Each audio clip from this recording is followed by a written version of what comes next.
Picture this. You're at a family gathering, and your 75-year-old mother confidently walks up to her neighbor of 20 years and says, "Hello there, you." We've all witnessed these moments, and if you're a senior watching this, you've probably lived them. Today, we're rediving deep into why our brains seem to have a particularly hard time with names as we age. And more importantly, what science tells us we can do about it. Names are actually the hardest thing for our brains to remember. And there's a fascinating reason why. Unlike other words that connect to concepts, experiences, or visual images, names are what memory Think of it like switching from a high-speed internet connection to dial-up.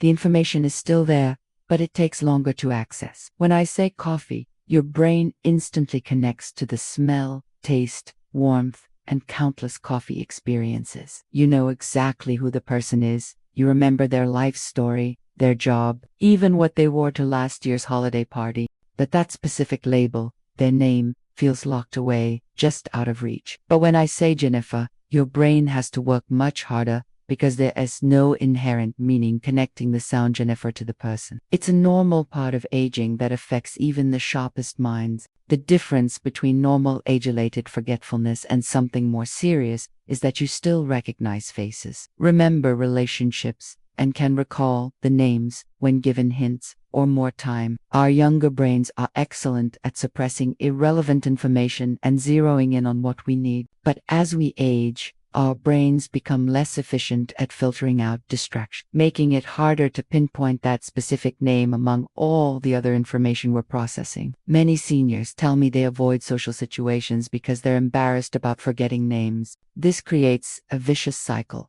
Less social interaction leads to fewer opportunities to practice name recall, which can actually accelerate the problem. This challenge becomes amplified as we age because of something called the tip of the tongue phenomena. This anxiety itself interferes with memory formation and retrieval, creating additional barriers to remembering names successfully. With age, this workspace becomes smaller, making it harder to juggle multiple pieces of information while searching for that elusive name. If you meet Robert, maybe you notice his robust build.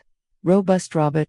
This isn't about being judgmental. It's about giving your brain multiple pathways to the same information. So what's actually happening in our brains? As we age, several key changes make name retrieval particularly difficult. First, our processing speed naturally slows down. When possible, write down names immediately after meeting someone. The physical act of writing engages different neural pathways and reinforces the memory. Review new names within an hour of learning them, then again the next day, then 3 days later, then a week later. This spaced repetition matches how our brains naturally consolidate memories. Regular physical exercise increases blood flow to the brain and promotes the growth of new neural connections. Quality sleep is crucial because that's when our brains consolidate memories from the day. Keep a small notebook or use your phone's notes app. Second, there is something called inhibitory control decline. It's a normal challenge that responds well to the right strategies and consistent practice. Start with just one technique from today's video and practice it for a week. Share in the comments below.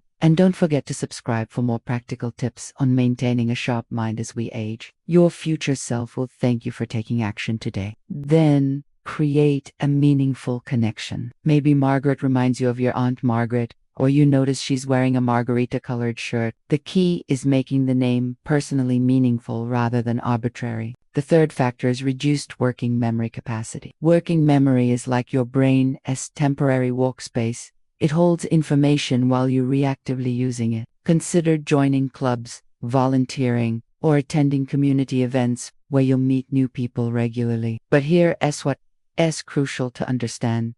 Forgetting names is not a sign of serious cognitive decline. Stories are incredibly powerful for memory because they engage multiple brain regions simultaneously. Beyond the science, name forgetting carries real emotional weight. There's also the fear factor. Every forgotten name triggers anxiety about whether this is the beginning of something worse. Now for the good news. There are scientifically backed strategies that can dramatically improve name recall, and I've seen them work with countless seniors in my practice. The first strategy is the repeat and connect method. When you meet someone, immediately repeat their name in conversation. Nice to meet you, Margaret.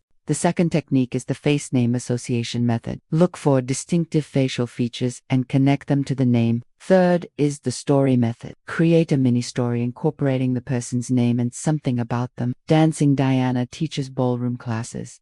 Fourth is the physical approach. The fifth and perhaps most powerful technique is the spaced review system. Beyond specific techniques, certain lifestyle choices support overall memory function. Social engagement is particularly important.